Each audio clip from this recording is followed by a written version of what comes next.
स्वागत है आज का न्यू ब्लॉग। तो सुबह सुबह का आज हम जाने वाले आज मतलब रोज़ की तरह अभी हम लोग का पासपोर्ट पहन के अभी जा रहे हैं सोका।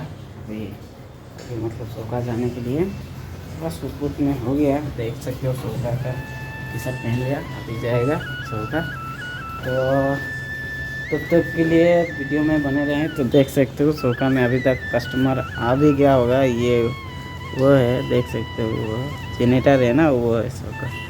तो देखते हैं तब तक के लिए। हाँ रे यार हम चप्पल ही पहना भूल गए, तो ये मेरा चप्पल गंदा पहनना पड़ता है यार, वहाँ पे जाके जूता पहनना पड़ेगा यार, लेकिन समझते हो बाहर में सर्विस का मतलब।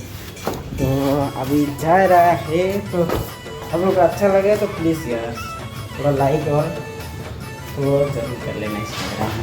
तो तब के लिए चलते रहे भाई।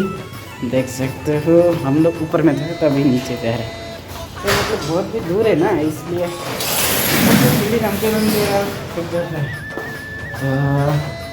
तो वीडियो अलग भी थोड़ा যদি ভালো লাগে প্লিজ এটা তোমার একটা এনেকি লাগো ভাই আদিবাসী।